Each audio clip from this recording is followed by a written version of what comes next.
we are back.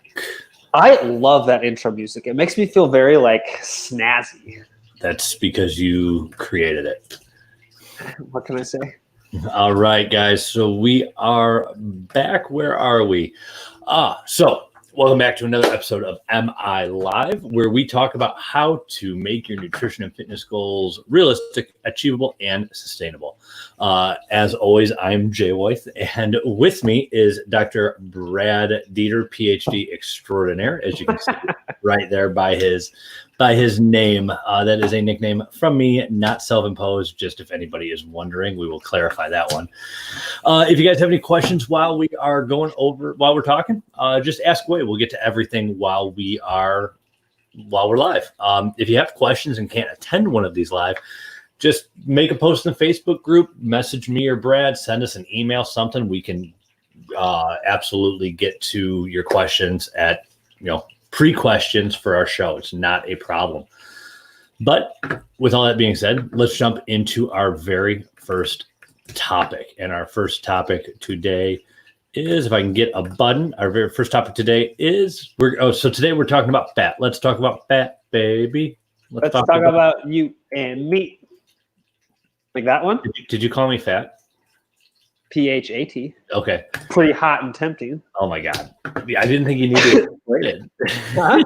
You didn't think what? I don't think you need to explain what PHAT means. I think everyone knows at this point. But sometimes you got to be a little extra in life, Jay. Okay. So let's jump into fish oil. So let's start with the easy one, Brad, and that is, how much fish oil should you take in a day? And the easy answer is 3 to 5 grams of fish oil per day. Correct. That is the easy answer. But if we break that down more, what's the actual? What would you say the detailed answer? Yeah, the reason you take fish oil is to have basically enough or an adequate amount of 2 very specific omega-3 fatty acids. They are DHA and EPA. So for the nerds in the audience, DHA stands for docosahexaenoic acid, and EPA stands for eicosapentaenoic acid. And these are just types of fatty acids. They're long-chain omega-3s. The omega-3 just means that there is a specific bond in the carbon at the 3rd place. Omega-6s are at the 6th place. That's what the omega stands for. But it just means those very specific fatty acids have very distinct functions in the human body.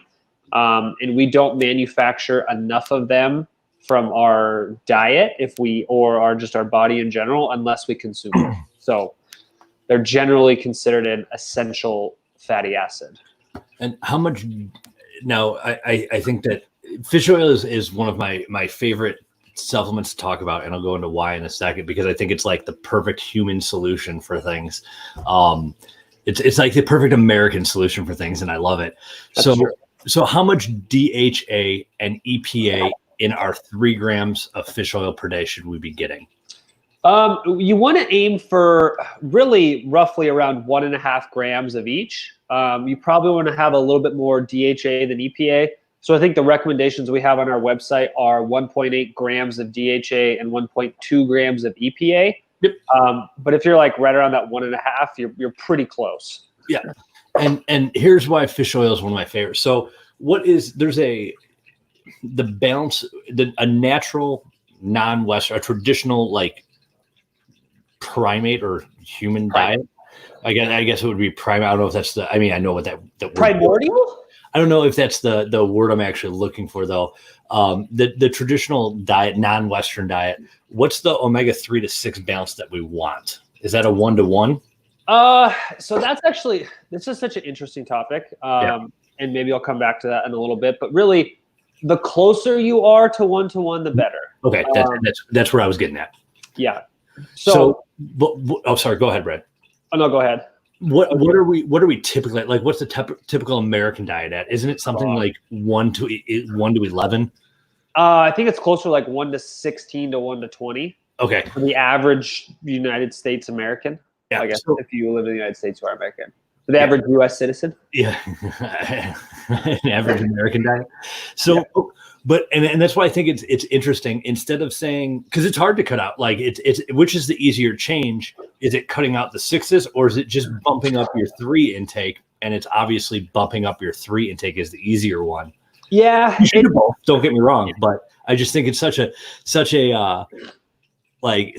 obvious, like, people no, just instead of cutting down, we cut down a little bit, but instead of making these drastic changes, just bump up your 3 intake. And I think that's it's such a reasonable solution. Like, it's just a logical solution. Like, all right, let's cut down a little, but instead of making drastic, unsustainable changes, let's just add in three pills that are natural. They're not pharmaceutical pills, and bump it up like that. That's it.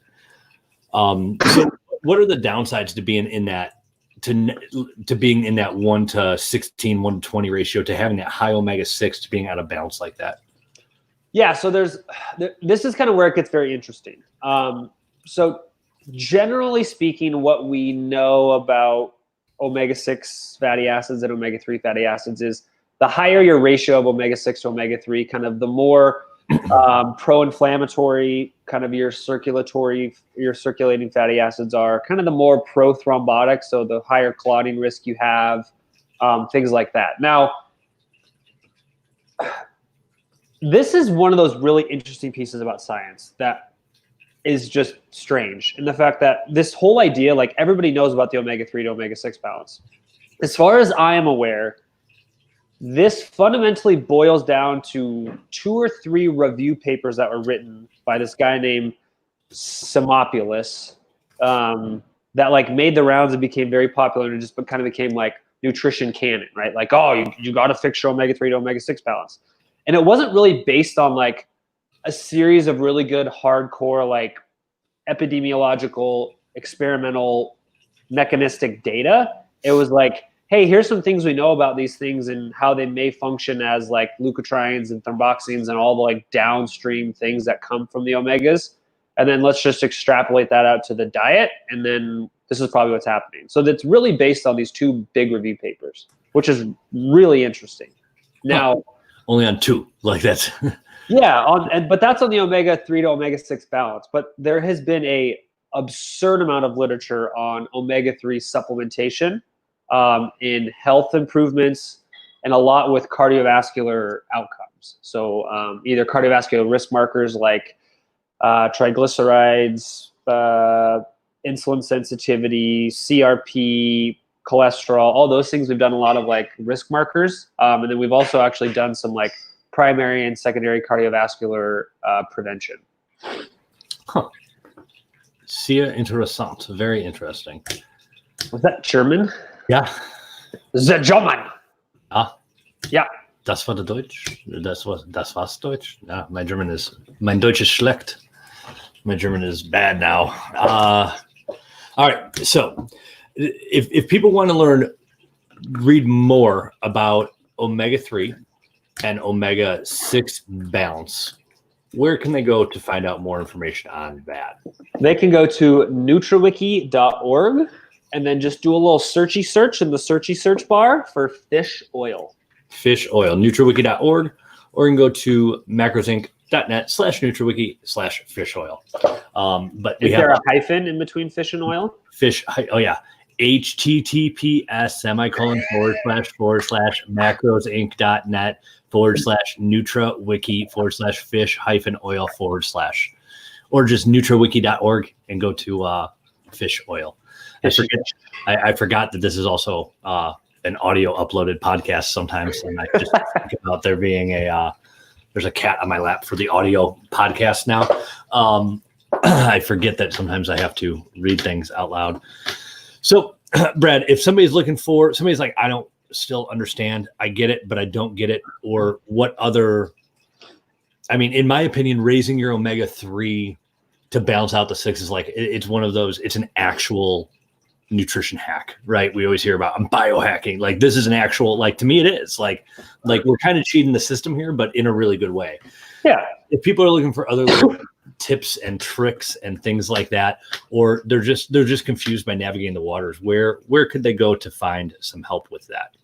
The best place would be to go to macrosinc.net and sign up for our nutrition coaching. So one of the things I think a lot of people don't think about is nutrition coaching is not just, hey, here's how you lose weight. It's you learn all of this stuff along the way, right? So it's like we kind of like do a lot of education to empower you. So by the time you're done, you kind of have all this information on board. It's a lot like the Matrix, where you like get your brain plugged in and all of a sudden you know jujitsu.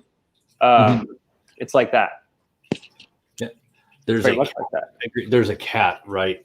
I don't know if anybody can see that in my corner. There's a cat down there, and he's just walking around. He's old though, so he just does what he wants and doesn't. He gives no F's about life. And I didn't swear. Do you see that? I didn't swear. I censored myself appropriately. We don't have to put explicit on this podcast now. Yeah, no, I did it. I was nice. I didn't, and I the only reason I did that is I read an article last night about how to increase your natural views on YouTube, and that is to minimize your cursing, because they translate it live and check for that. So, do you think they're going to translate your German into cursing? Yeah, very. So let's jump into our second topic here. And our second topic of the day, when we're talking about fat, is our minimum fat intake. Oh, actually, hold on. We have a question. Yeah, somebody commented, just great. Just ask somebody in our group, in our Facebook group. And if you're not there, just go to Facebook, search for Macros Inc., and you'll find the 160,000 person Facebook group. But somebody just asked in our group about fish oil and said this was a great way to come up with it. Yeah. So we have our minimum fat intake. So I think the first question is there a highly researched number that human beings need to be at for a minimum daily fat intake? We have no idea. We have no idea. Is there a general idea, or is there just some ideas are better than others? There's no consensus on it. No, yet. It's like, do we have to have fat in our daily food intake? Let's start there. What happens if can I go with zero fat? Like, let's say, obviously it's very difficult to that. You'd have to try. But if I went with zero fat in my diet, would that be bad? You could survive for a while. Okay. One of the problems would be if you had no fat and high protein intake, you would get what is called rabid starvation. And then that causes a lot of problems. So if you're getting no fat and a lot of protein, that could be a very acute problem. This is a cute problem. I have a cat on my lap. This is a cute problem. You Jay get it? Does have his cat. I know. I have to remember that when I make these like funny faces, people on a podcast won't see me. So these awkward silences where I'm making like hand gestures, won't work. But no, for those of you on the podcast, my cat, I've had it since I'm 35. I've had this cat since I was 18 years old. Wow, that's crazy. Yeah, he's old. He's old. He's an old man. No, but yeah, so we don't really know. So part of it is like you have such. Let me back up a little bit. So we have carbohydrate stores in fairly minimal amounts, right? Like we have the average person has like roughly 500 grams of carbohydrates stored in their body. Now you have circulating glucose, but like stored glycogen, let's just say 500 grams on average. Protein, you have an amino acid pool that's available. I want to say it's somewhere in the neighborhood of about 500 grams of like available amino acids. I'd have to go double check that number because it's been a while since I've looked at those graphs, but roughly about the same as carbohydrates. Fat, even the like average lean male has in the neighborhood of 10,000 grams stored, right? So you can use your fat stores for long periods of time, even if you are already fairly lean. Now, if you're overweight, if you're carrying around 30, 40 pounds of adipose tissue, I mean, you're looking at hundreds of thousands of calories worth or like years worth of excess energy. So like if you had 3,000 calorie a day expenditure, which is a lot, and you 300 days a year or 365 days a year, I mean, it's like you've got more than enough fat on board for, to last you for about that long, right? If you're 30, 40, 50 pounds overweight. So we don't really know the minimum fat intake. Now there's some guidelines that we can kind of suggest and be like, hey, this is probably a number you don't want to be below for a extended period of time. And that's about 1/4 of a gram per pound, right? So if you're 100 pounds, you probably don't want to be below 20, 25 grams for extended periods of time. And if you're like 200 pounds, it's about 50, right? So when you're dieting, you can get down that low, but you don't want to be below that for extended periods of time. Okay. That makes sense. Now, because I remember growing up and like my grandma, my mom, it was low fat diets. Everything's got to be low fat. Everything has to be low fat. And then I remember when I was like in my early 20s, it was everything. It's just low carb. Everything's low carb. Fat's your friend, and want everything low carb. But it's so. Now I think we've come full circle and then it was no protein. I remember that, the no protein, but now we've come full circle where it's kind of like a balance. But I'm starting to notice it was, low fat. You see a lot of low fat, reduced calorie things now. And I've actually started to see no fat low things again. Yep. I think that they're starting to bring them back. I'm waiting for the Olestra to come back with no fat. That was my favorite. Olestra. So where are we at? So what is so I'm sorry, Brad, did you say, is there like an ideal minimum, fat intake? Like if you had to pick a number, what would you recommend as like a ballpark? Yeah. Like 1/4 of a gram or 0.25 grams per pound. Okay. I thought you did say that. Okay, perfect. And then, I think that's it. I think that's all I have. Does anybody, did we cover minimum fat intake? Now, what could be some consequences of consuming pretty low fat for an extended period of time? Maybe we'll cover that real quick. Me? Yes. Me? So first, we need fat, right? We need it to survive. It's our long-term energy storage. It surrounds and protects a lot of our organs. Depending on how much you have, could be a downside, but hormone regulation is a big one. I know, like, just think of like when I've dieted down, when anybody's dieted, you get real lean. And I think that your testosterone, if you're a natural person, you're getting bodybuilder lean, your testosterone drops, and they drop to castration levels when you're like at your leanest contest. I went down to, I think I was at 78 was my free testosterone. Dude, that's horrible. I was a week and a half out. I got a lab draw, 2 weeks out, because I didn't want to have a huge bruise on my arm from the lab draw. But yeah, I was at 78, and prior to starting prep, I was at 650. But did you die? Yeah, I felt like it. And but my fat intake, I think I was at the last 3 weeks, I just couldn't lose the weight I needed to. And I think the last 3 weeks of prep, I was at 18 grams of fat a day, including fish oil, including 3 grams of fish oil. That's pretty horrible. Yeah. Oh, I felt like crap. And my cognitive function declined. I was also on real low carbs too. But the hormone level, to me, in a general immediate repercussions, and that was pretty quick. I could feel it when it happened, when I went down that low. And it was pretty fast. And I think that that's the one thing that people don't realize is how much body fat regulates hormones. And and I think that people go too low fat way too often. Like they just demonize fat, and I'm sure you can name 400 different other things that are going to happen when you go really low fat. But I think that, in my opinion, is the biggest one, because hormone imbalances are, I think, what cause a lot of issues for a lot of dieters and make things not sustainable, or cause issues down the road. Yep. If you're dieting and then all of a sudden you bounce back and add in a bunch of fat, and you're eating at a normal rate without slowly ramping up, you're gonna spike up with your hormone levels faster than you probably should. And anybody who's ever done something like that knows that it's not you're not the most friendly person to be around when your hormone levels are going up and down like that. Word, dirty bird. All right.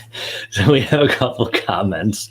How would you track meat when you cook some of the fat out? I cook sausage in an air fryer, and there's a ton of fat left in the bottom basket.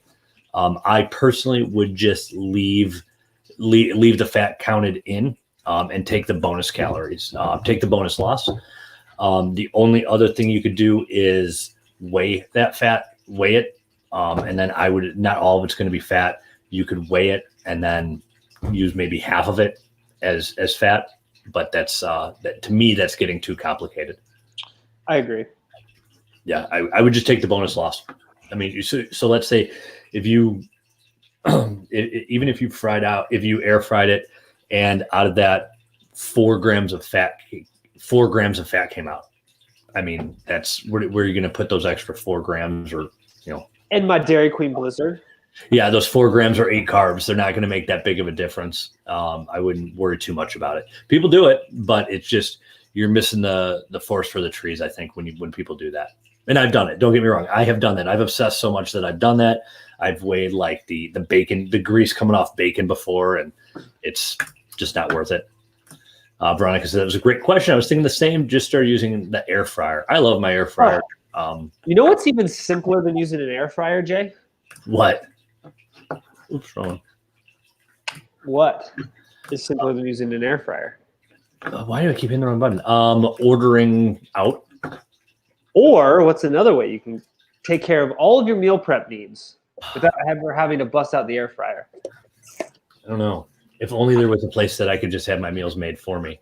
What if you could go and have all of your meal prep taken care of, and all you have to do is nobody throw it in the microwave, or just throw it in a skillet real quick, or throw it in the oven, and it's all set and ready to go? No, nobody does that. That's not true. There is somebody who does that. No. It's definitely not macro friendly. It is very much macro friendly. Oh, it tastes good then. It tastes phenomenal. I don't believe it. The one I had this morning got an 8.5. An 8.5. I love you. It was very good. Yes, you better love my reviews. So if you would like all of your meal prep needs taken care of, if you would like macro-friendly meals, already cooked, delivered to your door, fresh, frozen, ready to go to motherofmacros.com, use the code MACROS10 to save 10% at checkout, which basically means like you almost get a free day's worth of food. Like a 3 days worth of food. I'm basically giving you 2 free meals. So ipso facto, you're welcome for me feeding the hungry. You can call me Mother Teresa. I'm fine with that. What is wrong with you? I don't know. Just having a day, Jay. Yeah, I can tell. I like our commercials. We should really film these. If anybody is from Chicago and you've seen the Eddie and Jobo United Auto Insurance commercials, you understand what I like about our commercials. They're 2 Chicago radio personalities from like the early 90s that still record commercials, and they're the most brutal. Brad, did you ever see the Eagle? Did you guys have Eagle Man insurance commercials out there? Eagle Man. Oh, I'll have to find you a YouTube video. It was like a giant person. So. It was a human being in an eagle costume, and they like you'd see a car accident, and then they're like, "Look, she's dropping her rates," and it would be like the person in eagle costume pooping out an egg, and it would land on the hood of the car, and a baby eagle would pop out. It was awesome. It was the worst commercial ever, but anybody from Chicago knows that. So, anyways, we will get on to our third and final topic for Final Jeopardy, and that is measuring body fat. Our last fat topic when we're talking about fat, and there are a lot of different ways to measure body fat. What is the most common one that people do? What's the most common way, Brad? Bioelectrical impedance on a scale. On a scale or on the handheld device, I would say it's pretty. The OMROM. What's it called?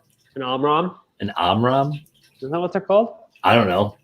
Give me the BIA. Give me the fat. Give me the body fat measure. The OMRON. Okay. Or the what's the other one that you can? Well, I guess that's just the scale too. Well, no, I've seen them where you stand on the scale and hold the handles up here too. But they're all BIA, right? You just froze. Yeah, they're all bioelectrical impedance. Yeah.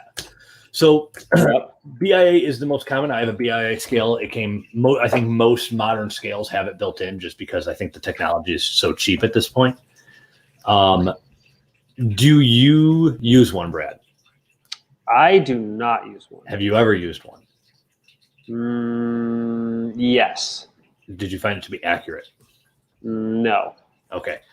So this is a scale that is, you stand on it, you hold it, whatever, and it measures the speed, the rate at which electricity goes through you, right?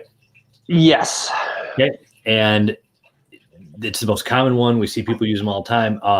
Is it body InScan? InScan is the other one. What's the InBody? InBody is the commercial brand. What do you know off the top of your head, Brad, what the accuracy rate of those are? Plus or minus 5 to 7% is pretty average. Yeah. So that means, like, let's say your true body fat percentage is 20%. It could read 15 or it could read 25 very easily. Mm-hmm. Yeah. What is so if I'm using my home scale or the scale at the gym, or the handheld ones or whatever, what is the most important thing for me to get the most accurate results? If you had to tell people using that one thing, what would it be?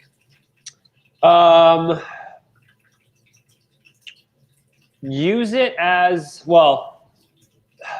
There's not just one thing, because right. No, I get it. We'll build off of each other here, Brad. Okay. Back and I would forth. say the most important thing is to keep conditions the same when you measure it. Damn it. That's what I was going to say. Now I don't have a test on the same. Yeah. If you're, I always tell people to use it the same as as you weigh yourself. Now don't use it every day. I think that's a bad technique people do. Unless, like, my scale just displays it automatically. So I see it every day, but I don't pay attention to it. I would, if you're going to the gym and standing on or using their body fat measurement device, then midday, you've already messed up. Jacked it up. Yeah. You've eaten, you've drank, different bathroom habits, different. If you have your clothes on, you're way wrong with it. On the scale one. I think that, consistency, if you're doing it, do it, go to the gym. If you have to go to the gym to do it, go there, but don't eat or drink anything. Literally just get up, go to the bathroom and go there and do it. And if it's a scale based thing, wear the same thing every day when you go. But how often would you recommend somebody using a BIA device? I would say if you want it to give you anything meaningful, 4 to 6 months is about the right time frame. Now, I would say even on bioelectrical impedance, you should follow a protocol. Here's how I would do it. One, realize it's not absolutely very accurate, but it can do a decent job of tracking relative changes, right? The second one is, if it was me, I would I'd wake up first thing in the morning. I would, wear a minimal amount of clothes. I would have used the bathroom. I would have had water. Like, I'd keep all those conditions as minimal as possible. And then I would take somewhere between 5 and 10 readings, and I would write down all of them. Yeah. And I would figure out what is the average and what is the standard deviation. And then 4 to 6 months later, I would redo the exact same thing, and I would look at what is the mean change between those and how much error is there, right? So then if, let's say, your average body fat was like 10% here and you had readings from like 9 to 12, let's just say, and then the next one you had, it read 8, 9, 10. Yeah, let's just say it was like your average was 9, but your range was like 8 through 11. It'd be like, okay, I may have lost 1%, but it's still within the error of what my scale is telling me. So you can kind of know, A, have I lost any body fat? And B, is it within the error of my test? Yeah. That's really the best way to do it. Yeah, I agree. And that's exactly how I do it when I do use it and actually am caring about the measurement. I do that exactly like that. What is the... If we'll do the recommendation for people to use like the most common at the end. So what is the most accurate form of, like, and I not the most accurate realistic form? What is the most accurate way that we can measure somebody's body fat? So there's only one way to measure body fat. The rest are all estimates. Okay. And the only way to measure body fat is an autopsy. Okay. So you have to take a person. How do I schedule that? You gotta call Mr. Grimm and ask when you're due, and he will tell you. And then whenever your appointment with Mr. Grimm R. Eeper is due and you die, you can ask the coroner to measure out all of your body fat and weigh it, and then tell you what your body composition actually is. And even that, how accurate is that really? God, that'd be a nightmare. Could you imagine trying to dissect out all of the adipose tissue, like visceral, sub-Q, bone marrow, breast tissue, like all of it? Yeah, that'd be a nightmare. Like, somebody's done it though. You know they have. Otherwise, they wouldn't have these comparison models for it. Yep.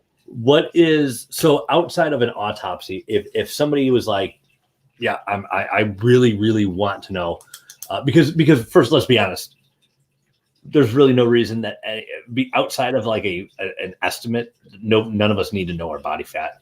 Like, it's not knowing your weight and your height is more important than knowing your body fat percentage. Or just plausible deniability. Yeah, exactly. No, I'm at 3% year round. Yeah. What is the most accurate, realistic? What is the most accurate possible way for a living human to get their body fat? Doubly labeled water. Okay. And that's probably the real gold standard. Okay, so can I just buy like no, you can't water at Walmart? Or no, you don't have an isotope reader. I do. I have my own isotope reader. Why am I a loser because I have an isotope reader? No, you're a liar. You don't have one. No, I'm left-handed. Is that what that means? Because I am. Yes. So but is that would be something that only is done in a study, or is that something that you could go to like a physician and get done? Doubly labeled water studies are generally research studies. Okay. It's not very clinically useful for most people because it's maybe a tiny bit better than the other two, which we would consider like field test gold standards, which are DEXA scan and hydrostatic weighing.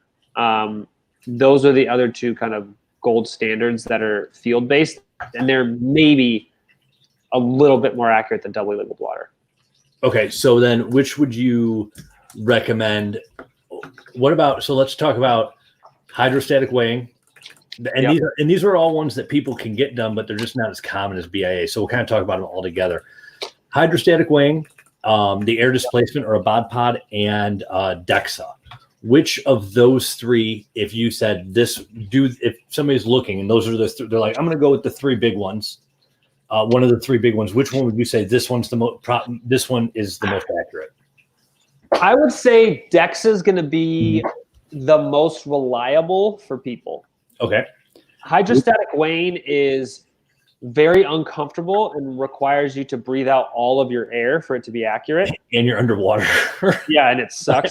Yeah. Sorry, YouTube. And the bod pod, people say is reliable, but I have done thousands of bod pod tests on people. Like, personally, I've ran them. Yeah. And we used to calibrate the machine every like month or two.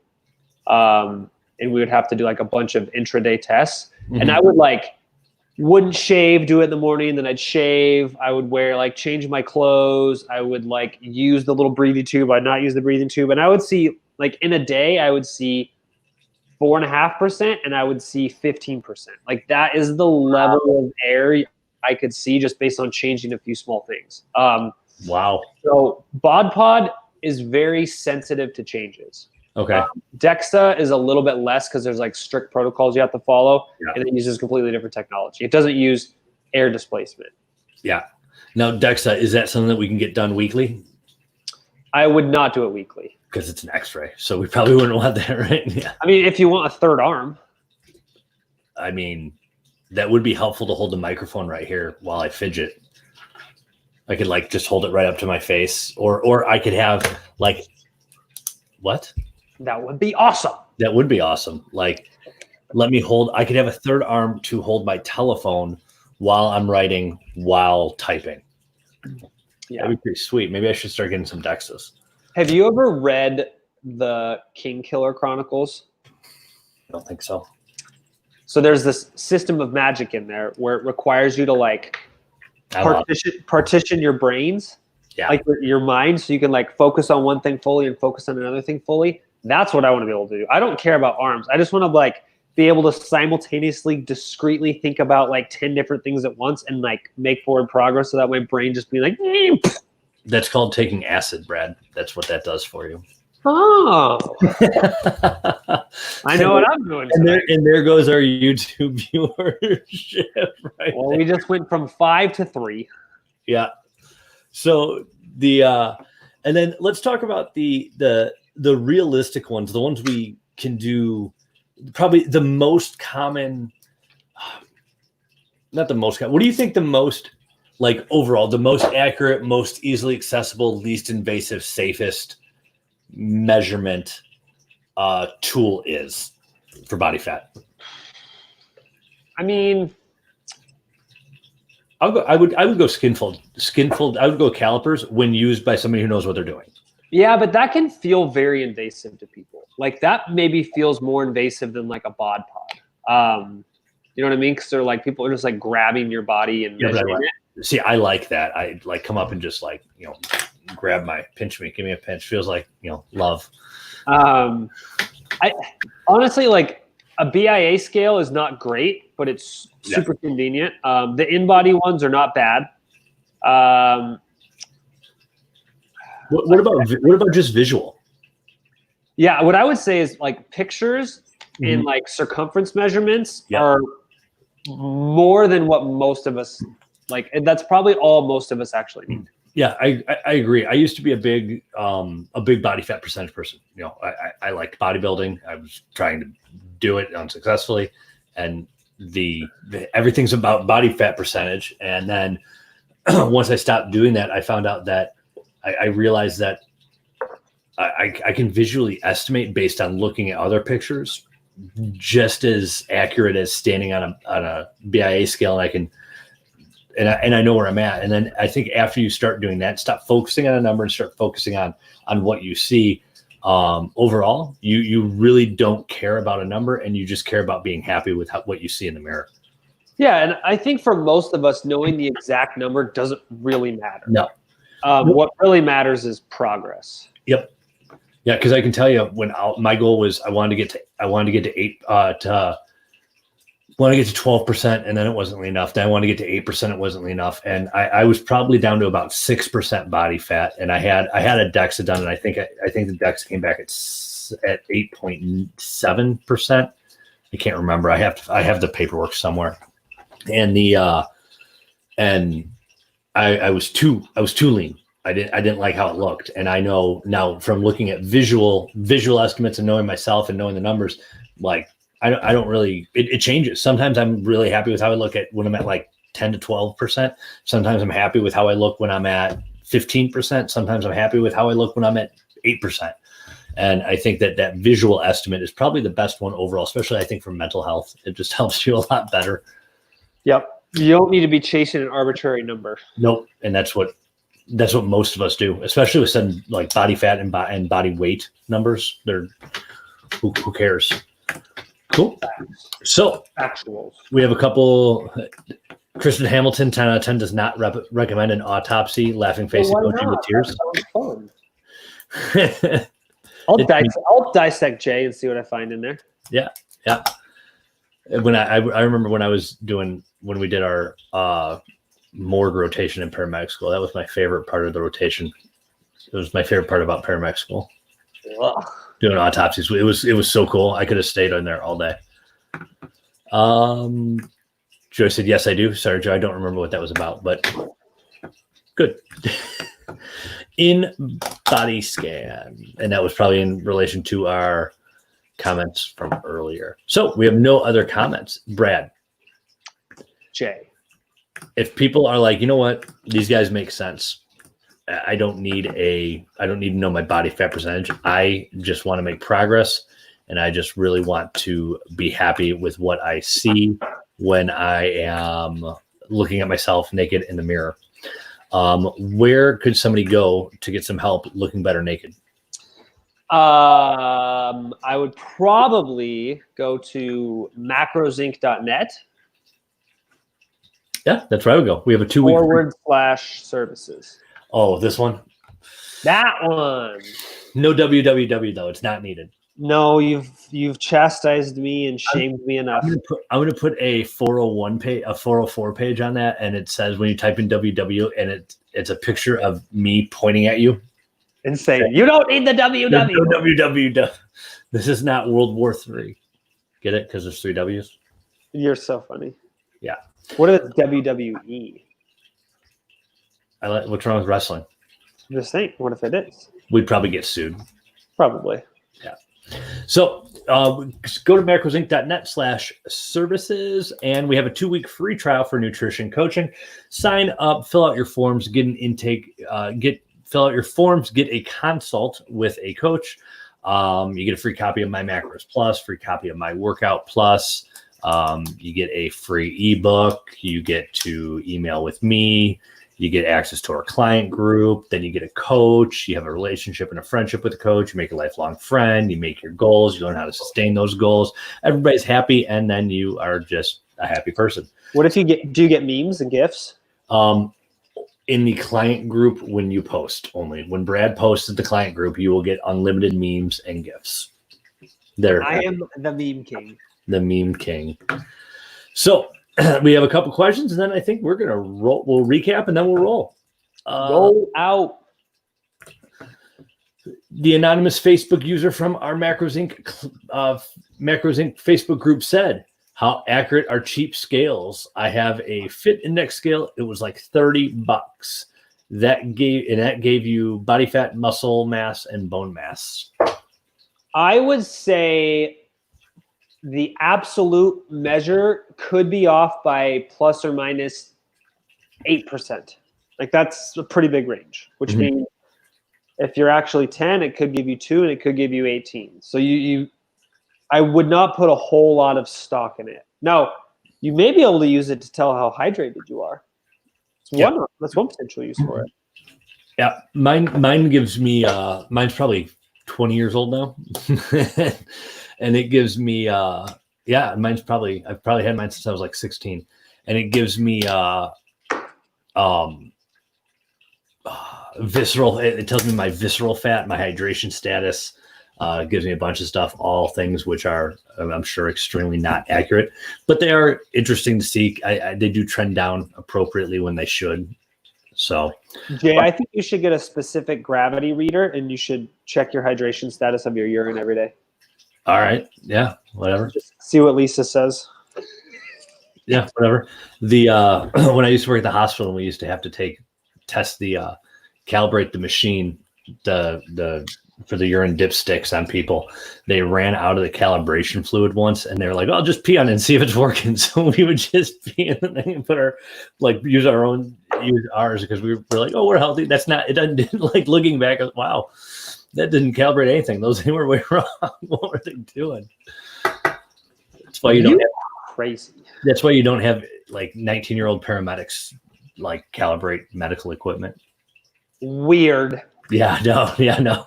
Especially when you've never been trained on it. Like just do this. Just pee on it. It's fine. Yeah, I don't understand that at all. Sounds like a jellyfish thing. Now all I can think of is that Friends episode. Oh, man. All right. Well, so let's recap real quick. Fish oil. How much fish oil per day should people take, Brad?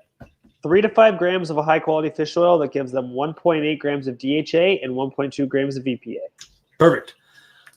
There is no established minimum daily fat intake, but if you had to make a recommendation, how much would they take in per day?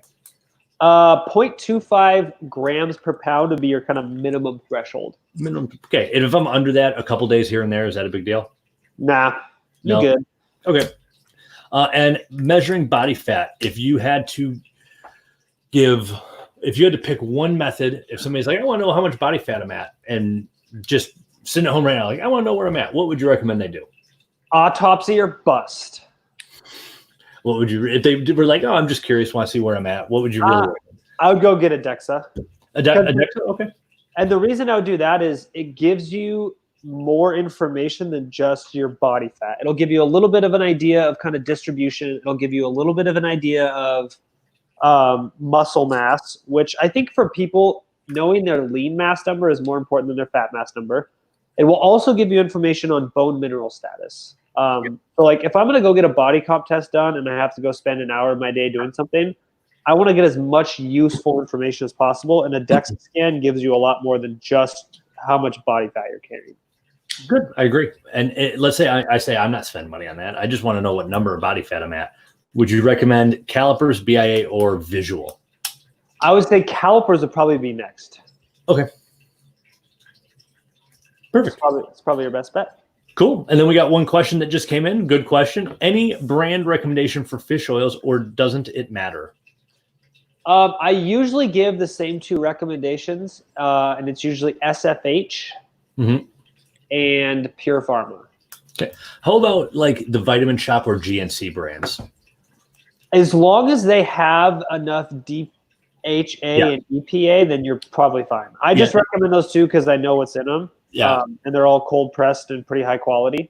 Yeah. And the Vitamin Shoppe brand, because that's the one I use, they have like 3 different capsules out there. You got to be careful of them. But the biggest size capsule they make, the biggest physical capsule, has the exact right ratio in there of that fits it perfect for that one. For I think it's 6 pills equals exactly 3 grams at 1.8 and 1.2 DHA and EPA respectively. So that one, and I personally, with all supplements, I'm a big fan of GNC and Vitamin Shoppe brand names, because if there was an actual problem, these giant supplement companies come and go. These 2 huge giant companies that have been around for decades would be sued left and right.